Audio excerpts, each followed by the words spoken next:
your arguments against, the attacks on science from the so-called religious right are pretty well documented. But the sort of dual assault from the left, both from Islam and also the identitarian left, so the blank slatists, the gender is a social construct type. My question is, A, did you anticipate that attack coming? And B, how do we challenge it? Well, I don't think I would make any... Yeah, it's difficult. I find the whole left-right continuum thing problematic anyway, but you're absolutely right that there is an attack on science from people who are often called left, often intellectuals in non-scientific subjects who take the view that perhaps something like opinion is more important than evidence. We're all entitled to our opinions. Everything's a social construct. Even science is a social construct. Scientists claim to be objective and to study evidence objectively and logically, but actually they're pushing some kind of political agenda. I think it is pernicious. I believe strongly in objective truth. I believe that we need to study truth and understand truth and work out what the facts of the universe are. One reason is simply that it's useful. You build planes and cars and ships and spaceships and things on scientific principles. They work. Science works. But also science is beautiful. It's actually wonderful. It's elegant, fascinating to immerse yourself in what we so far know and to work on what we don't yet know, which is also very exciting. It's an entirely worthwhile form of life, and I deplore tendencies to denigrate science and somehow make it subordinate to what I see as rather petty human concerns. Thank you very much.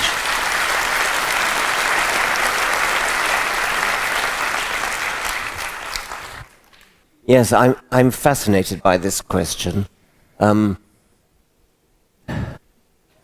I've talked to chemists about it, and the consensus seems to be, yes, it's got to be carbon.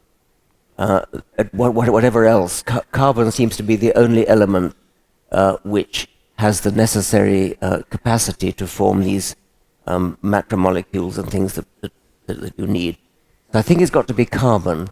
The other extreme, you might say, has it got to be really similar to us? Will there be legs and eyes and wings and brains and things like that? And that's much more problematical. We do have a certain amount of very indirect evidence from life on this planet, because we see convergent evolution on this planet. We see, starting from different beginnings, lineages of evolution converging on the same endpoint. You see this spectacularly in the mammal fauna of Australia, for example. When the dinosaurs went extinct 65 million years ago, the mammals after a while took over. They took over separately in various continents of the world, in Australia, in South America, in Africa, and in Eurasia, and also islands like Madagascar. The parallels that you see in these different places suggest that evolution has considerable power to push lineages in the same direction. So in Australia you have marsupial, they're all marsupials. You have marsupial flying squirrels, marsupial wolves, the Tasmanian wolf, marsupial rabbits, marsupial mice, marsupial moles. In South America, there was a similar radiation of mammals where you get convergence. And this suggests that natural selection is powerful enough to make things happen in similar ways. But on another planet, however, and you could also make an argument like something like an eye is such a useful thing to have. on any planet which has light, well, it's pretty much got to have light, there's got to be a source of energy, but where there's not a sort of thick fog, where light can travel in straight lines, then you're probably going to get eyes, and eyes have evolved so many times on this planet independently. So I think you could predict that kind of thing. But the conditions on other planets are going to be so different. The gravitational field can be much weaker or much stronger, and we already know from the laws of physics, you can predict that in a planet that has a much weaker gravitational field, the whole fabric of skeletons is going to be different. You'll have large animals built like spiders with long, thin legs. On a planet with a much stronger gravitational field, you could have mouse-sized animals built like a rhinoceros with huge, great tree trunk. Well, not huge, but I mean thick tree trunk limbs.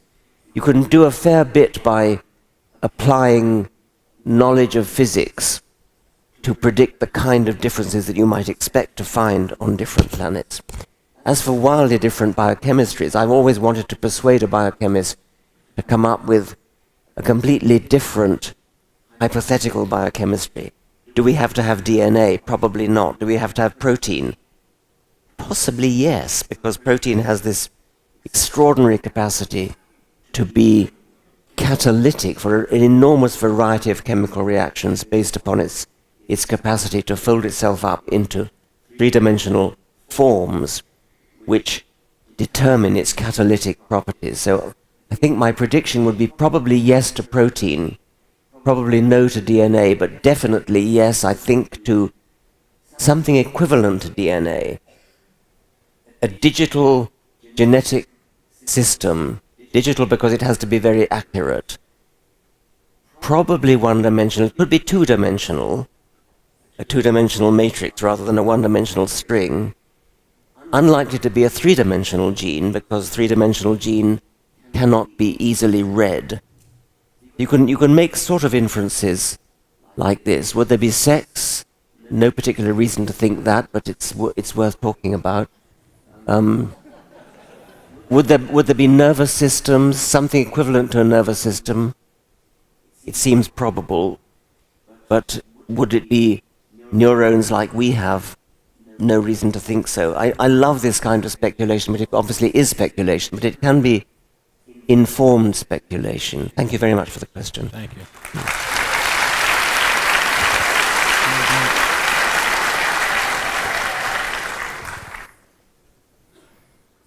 Hello. This is less about science or philosophy and more about you, Professor Dawkins. A while ago, you used to put the videos of the YouTuber Jacqueline Glenn on your website. Whatever really happened to that? You've recently stopped doing that. Have I? I mean, it's not a conscious decision. I just don't happen to have become aware of them for some reason. So it's not a conscious decision. I think she's great. All right, and also, my most of my family is very Christian, very like Protestant. And I'm an atheist. I was wondering how I could, if you have any idea, like tips on how I kind of let them down softly. It's difficult, isn't it? I think I'm biased in favour of the full frontal approach, but I realize it's difficult, and it depends entirely on your relationship with your family, and which of course I don't know. But good luck with it anyway. Thank you very much. Yes. Well, when I hear the word postmodern, I reach for my revolver.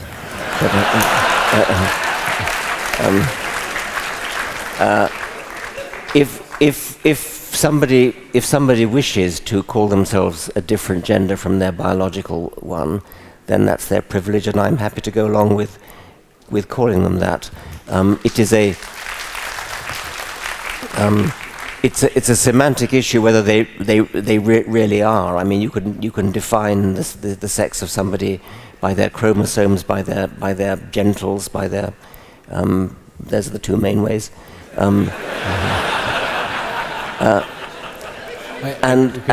Or you can define it by their preference, and so according to one definition, a person may be female. According to another definition, which would be the biological definition, they'd be male, or vice versa. So I don't get worked up about it. So and I'll jump in for a minute on this, because this gets back to what we were talking about prescriptivism in language. And one of the things I push for is to make sure that we are honestly evaluating what somebody else has to say.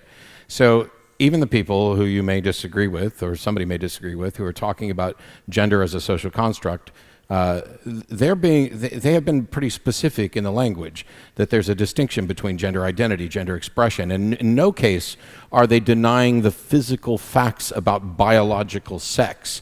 They are talking about the roles that we take in society, the language around it, the pronouns, the him, her thing, that is a construct of ours. It's not like language was handed down from a god. And so this idea that one can associate an identity with a gender construct, a norm in society, that men are this way and women are this way, which is, it's the pink and blue thing for boys and girls. Used to be reversed. And boys were pink and the girls were blue. The roles that we've developed, some of that is through the natural process of evolution, where you had the hunter-gatherers and you had the going out there and hunting, and certainly there are differences genetically and physiologically between genetic males and genetic females. But when they're talking about gender as a social construct, all they are saying is, I'm identifying with this particular role in society. I think the language is getting in the way, and the people who are equating sex and gender are being prescriptivist about language, and the people who are not equating those are saying, hey, we don't have a better way to talk about this yet, and we're working towards better ways to talk about it. Thank you.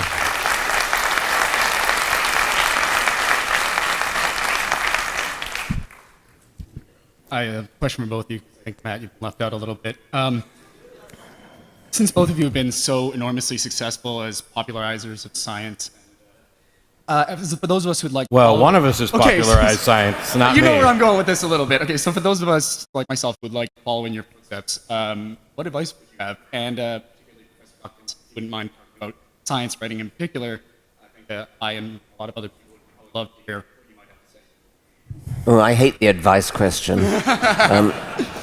But since you ask about writing, I suppose I can try and say a little bit about that. Well, obviously, when you're writing about science or anything, you put yourself in the position of the reader, and that seems obviously enough, but many people don't. So, how could the reader misunderstand this? Read it through looking at it from the point of view of a different person. How would she misunderstand that? How would he misunderstand that? What can I do to make it clearer? I can see an obvious way in which that could be mistaken, so I'll change that word there. Read it through often and often and often, imagining yourself to be a different person. I don't like dumbing down. I prefer to, I like a quotation from Einstein, everything should be as simple as possible, but no simpler. So don't dumb down. I was once at a conference on science communication, and I was inveighing against dumbing down. And a man got up in the audience, as I thought, with a sort of warm glow in his white male heart, and said, "Don't you think dumbing down is necessary to bring women and minorities to science?" So don't dumb down, and I would even take that to the point of, don't be afraid of using the perfect English word, even if it's not a very familiar one. Dictionaries exist, and I'm never afraid of driving my reader to the dictionary. Thank you very much.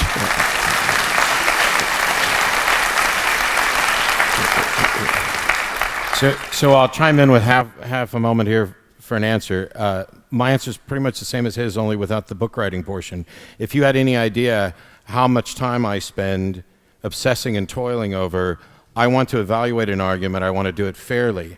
So for me, the keys that I give is not so much dumbing down. Make sure you understand things, ask lots of questions, but the biggest key is to actually give a shit about what kind of world you live in. I care about people's beliefs because they inform their actions. And when I found out that I was wrong about things, I wanted to find ways of helping other people who were potentially wrong. And if it turns out that I'm still wrong, I'm open to that being exposed as well. So that's the same thing, whereas he's rereading it to find every way it could go wrong. This is the same thing I did in software QA that I'm doing with logical arguments and debate. By the time I walk on a debate stage or step on the show, I have discussed this topic with myself and with several other people countless times, which is why I turn the show into a game to kind of see how quickly I can figure out where they're going. But yes. I'm Mohammed Shaban. I think I tweet this times. I'm not sure if you remember me. But my question was, one of the major insights of Sir Isaac Newton was that the laws of physics could be generalized to celestial phenomena. To what phenomena? Celestial phenomena. Celestial? Yes. Yes. Sorry. I was wondering, when it comes to applying the same scenario to the laws of evolution and the laws of biology, many schools of thought and many thinkers, evolutionary biology thinkers, have pointed out the fact that there seems to be a lot of historical contingencies that kind of shape the pathways of evolution. For instance, if you go back to the Burgess Shale in British Columbia, and there's 25 different anatomical body plans. Out of those 25 different anatomical body plans, due to historical contingencies that have happened, only 4 have managed to survive, leave modern descendants, including the descendants of vertebrates. So I was wondering, if you actually, that kind of argument goes, if you actually rerun the evolution backwards and go back millions forward, the likelihood that it would give rise to humans would be null or zero. What's the question? Oh, so my question is, Yeah. do you think that kind of likelihood is kind of exaggerated in the sense that you wouldn't be able to generalize those evolutionary patterns? Yeah, it's very similar to the question that the woman asked earlier. The thought experiment of running evolution, starting from the beginning and then running it again and again, that was invented by Stuart Kauffman. It's a good thought experiment. He said, imagine you could rerun evolution 1,000 times. How many times would you expect to get this? How many times would you expect to get that? Sort of think statistically about the probability of getting the same. And the extreme question would be, as you say, would we get something like humans? There are those who say you would. There's a paleontologist, Simon Conway Morris, who's one of the people who's actually worked mainly on the Burgess Shale, which you refer to. Conway Morris believes that you would get humans. And he's very keen on convergent evolution, which I mentioned before. At least if not exactly humans, I mean upright walking bipeds with eyes looking forward and big brains and hands, that kind of thing. And he makes a good case, and I think you can make a good case for that. The whole poetry of the Burgess Shale, I think, has been exaggerated. I think Stephen Gould's book on it is actually a terrible book. He has this sort of, well, actually, his book is not so terrible as the people who've taken from it the wrong message, sort of poetic message that in the Cambrian you had this sort of wild, frenzied dance of experimenting with new body plans, and since the Cambrian, the spring has dried up, and we no longer get new major phyla. You only get new lesser taxa. I've compared this argument to a gardener looking at a tree, an old tree, and saying, "Isn't it funny? This tree hasn't produced any new major big branches for years. All it produces is little twigs at the end." I mean, it's a silly argument. of course you hadn't produced any new major branches, because major branches happen a long time ago. That's the whole point about major branches. And so what happened in the Cambrian explosion was, of course, that there was the same kind of evolution that you get today, and some of the diversity that we see in the Cambrian has survived, and others of it hasn't. So I think the poetry of the Cambrian explosion and this sort of wild, frenzied dance of evolutionary experimentation with new phyla popping up every few minutes, I'm exaggerating, of course, is not helpful. It has misled a generation of people. We've got about 8 minutes left. I'm going to try to get to some more questions fairly quickly. We'll do our best. Okay. What's been lovely about this evening is hearing about your thoughts and doing some of that. But one of the things I'm particularly interested in is thinking about where you are now as a thinker and where you're going. And towards that end, my question is, what are the questions that are dominating your thoughts these days on any sphere, political, social, scientific, etc.? And what questions or thoughts are helping you to unpack?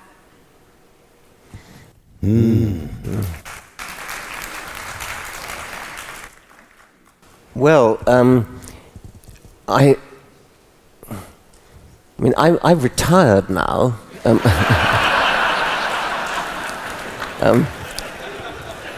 So I'm in a way, I'm looking at science from the sidelines. I would love to see somebody solve the riddle of the origin of life. That would be fascinating, because we don't really know anything about that yet. I find the progress of molecular genetics fascinating. It's quite extraordinary how genetics has become a branch of information technology, and how it's just like computers. I love it. I don't do it myself, but I'm fascinated by it. You ask about what are occupying my thoughts in the non-scientific field. I don't know that I can answer that. I mean, I could be terribly personal, but I'm damned if I'm going to. Yes. From this side over here. Thank you for coming here tonight, Mr. Dawkins.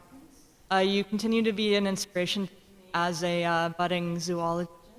And I was wondering, were there any questions in zoology or evolutionary biology that you had that you feel we've had a good or satisfactory answer to in your life? Do you mean that I myself have? Well, the questions that you've had that you or others in the field have done work that has produced an answer that you are happy with? Or Well, excited about? I think there's, I won't speak about myself, but I think that there's great progress going on in the field of sexual selection, which hasn't been mentioned tonight. It's Darwin's other theory, and I think it's a very powerful idea to explain a great deal about life, not just peacocks and things like that, but possibly even humans. And I think it's an interesting idea that has been pushed mainly by Geoffrey Miller, that a lot of human evolution is driven by sexual selection. Darwin himself thought that, and Miller has brought it up to date. And I think the idea that, for example, the evolution of the human brain, which has been such a spectacular feature of human evolution in the last 2 or 3 million years, could the driving force have been sexual selection? Could it be that braininess is sexy, braininess is attractive? Both ways, by the way. Miller makes the point, it's pretty well got to be both ways. It's not like a peacock's tail, where the peacock that has the brilliant tail and the peahen doesn't. In the case of humans, the big brain is the same in both sexes, and so it's rather a nice thought that it might be that braininess is sexy, going both ways. So I think that's There's a lot of work going on in sexual selection, and I think, although I haven't been personally involved in it very much, I'd say that. Yes, yes. By the way, there's a soundbite there if anybody wants to grab it where he had said sexy going both ways. Just in case. Hey, Matt. Hey, Matt. How's it going?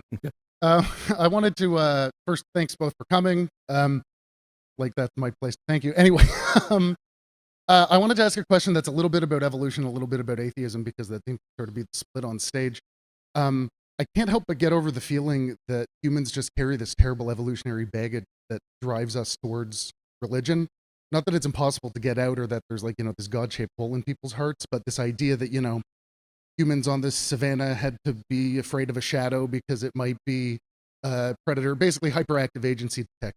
I'm wondering, what are your thoughts on that? Is there really sort of an evolutionary force driving people to make the wrong decision all the time? And if so, how do you deal with that? Well, I like I think the shadow theory is a good one. I think the idea that because what you don't understand, what you don't know, could be dangerous, and there's a kind of asymmetry that if you assume that it's not dangerous, then you get eaten. But so it's probably best to make the pessimistic assumption, and this generalizes to seeing agency wherever you look. So it's not enough just to see for the rain to come. There's an agent that sent it. The rain god sent it. The sun god, the rain god, the river god. And that seems to me to be plausible. That's not in itself a theory of the survival value of religion. For that, I think I prefer to think in terms of survival value of sort of psychological predispositions which might have led to religion. Are we driven to believe daft things? In a sense, I mean, I can see a case for that. Well, we know that getting to the wrong, having a wrong belief can lead to something beneficial, at least in the short term. Yes, we know that. I mean, and maybe in evolutionary time, religion, we're still in the short term. I mean, we self-deceive. There's a lovely, Robert Trivers has written a book on self-deception, and there's psychological evidence that more than 50% of, everybody thinks they're in the top 50% of intelligence or driving ability or good looks or which of course can't be true, and it's arguable that natural selection has built in a kind of optimism more than it should. There's a partial answer to this that I talked about in the past, so I won't go through the whole thing again, where I said prayer works, in the sense that if you're trapped in a cave-in and you pray, your chances of getting rescued increase, not because there's a God there, but because the act of praying may calm you down, you use less oxygen, you extend the amount of time that you can be there. So that's what I mean about a wrong idea potentially having short-term benefits. I would like to think, though I can't in any way demonstrate that it's true, but having the correct belief would not only provide that benefit, but not for the short term, for the long term. Understanding that calming down. I just don't necessarily know that psychologically knowing that if you're calm and breathe easy is enough to make you do it. I would hope so. Yeah. Hey there. Long-time listener, first-time caller. My question's about what? A subjective experience and objective experience. No, a lot of our... So you're talking extremely fast. A lot of our experiences are obviously subjective. You're still talking extremely fast. The way we observe there's subjectivity to it. We don't see the entire truth of something. We only see parts of it because our senses are limited. Sometimes it seems that since there's so many different subjective viewpoints, that it's very difficult to ever find an objective truth, and potentially maybe impossible. I was just wondering your thoughts on that. Is empirical measurement, is it difficult given that all that we can experience is subjective? But if that were right, wouldn't science not work? I mean, the fact is science works rather well, doesn't it? The fact that you have a subjective experience or assessment of something doesn't change whether the something you're experiencing also can be evaluated objectively. This is why science relies on independent verification and repetition and these sorts of things, so that my view of truth is that truth is that which comports with reality. Now, you can fundamentally say, I have no way of ever knowing truth, and you can go down the road of hard solipsism, that I'm the only brain here, and you guys are figments of my imagination, which would make my imagination more impressive than anything I could have imagined. Right. But the denial of that the fact that we have subjective assessments does not mean that we cannot have a reasonable evaluation of what would be objectively real. What about the sort of maybe potentially quantum physical? But that's a second question, and we're almost out of time. And also, I'm not going down any quantum paths this evening. Yes. Hi there. Thank you for both being here. With the centenary of the Russian Revolution, well, here, having that in context, my question is there a direct link between human incapacity to live without a god and the rise of a dictatorship that aims to exploit that need? Is there a Rise of a dictatorship in a socialist society, post-revolutionary society, what was the correlation again with? that aims to exploit the need to live without a god in a secular society? I just didn't get that at all. Yeah, I'm not sure I follow the question either. Can you just do the question one more time? So after the Bolsheviks came to power, one of the first tenets that they used, the separation of church and state, finally in Russia, and ended up what we know as the Soviet experience now. So my question is there a need, inherent need in human society to have a god? You cannot live without God. Is there a need to have a god? Yes. Yeah, I see. I don't think there is. I'm not quite sure what the link is with the Russian Revolution. I certainly don't think there's a need to have a god, because plenty of us get along very well without one. I wonder if the purpose of the question was, correct me if I'm not paraphrasing this, but because government institutionalized atheism went so poorly, Right. Yes. is it the case that we then need a god to not go so poorly? And 140 million people going along. No. The fact that, so what happened in Russia, there's nothing about atheism that necessarily leads to any conclusion. Basically, the Russians built a new religion of the leader and this opposition to organized religion. I would rather build a society based on reason, secular humanism. I don't see how secular humanism could lead to anything like the problems that we experience there. So is socialism the new religion? I don't need any religion, new or old, but You could define a religion as something that a lot of people believe in, and in that sense, both socialism and Nazism could be called religions. Or you could define a religion as a belief in supernatural, in which case those are not. But certainly, both Stalin and Hitler cultivated a kind of religion in that they more or less. I mean, Hitler had grace said to him at the beginning of meals, and Stalin had people more or less praying to him. Oh, great Joseph Stalin, we bless you for this, that, and the other, and using more or less the cadences of the Lord's Prayer. So you can, once again, it comes down to what we've been talking about before: is the flexibility of language and the fact that language is our servant, not our master. You can define a religion as an ideology that lots of people believe in and that they're prepared to die for and kill for, in which case both Nazism and socialism would count, and so would nationalism. Or you can define a religion as belief in the supernatural, in which case those are not. Yeah. And my apologies. Thank you. This is going to be the Quick question. Professor Dawkins, what's your favorite Nightwish song? What? He wanted to know your favorite Nightwish song, but yeah, we don't need it. Go ahead. Last question of the evening. Thank you for waiting. Well, I've been working to fight air pollution and global warming as my career, and it seems to me that over the last decades, there's been sort of steady progress in education and so forth until maybe I'm misperceiving, but maybe the last 5 years, it feels like things have started to go backwards in terms of what's happening in the US with EPA and regulations, or with what's happening in terms of, I guess, anti-science sentiment, like it was said on the left and on the right. Certainly gone backwards in the last 10 months. Oh, well, I was trying to avoid the political I won't color to avoid. my I won't question. avoid it. Trump fucked the EPA. Yeah, okay.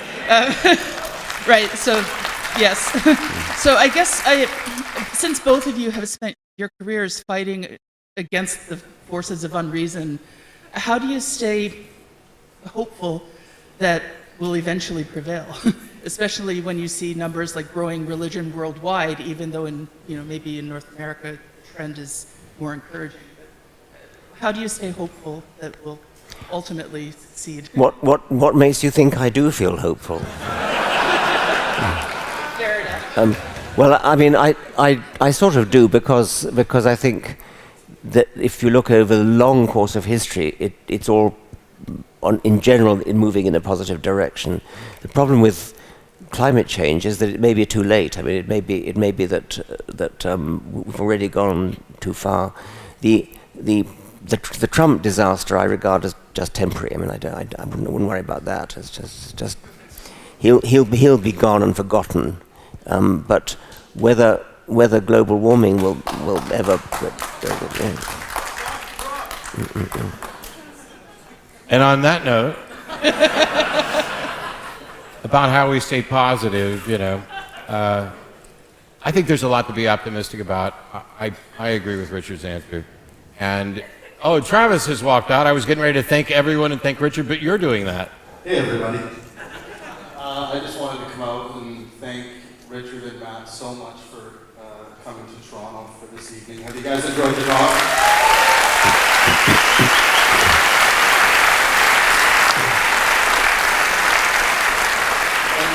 And thank you so much. I really appreciate you guys coming out and supporting these events. There's going to be many more here in Toronto, and I look forward to bringing them to you. And in case it's not clear, my name is Travis Pangburn, and I'm President and CEO of Pangburn Philosophy.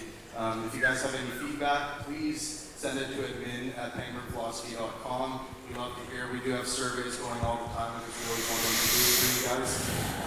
And please keep promoting art, science, and reason in the community. Thank you very much.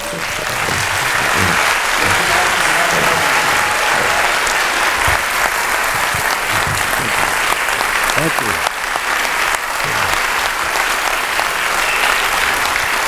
Thank you, guys.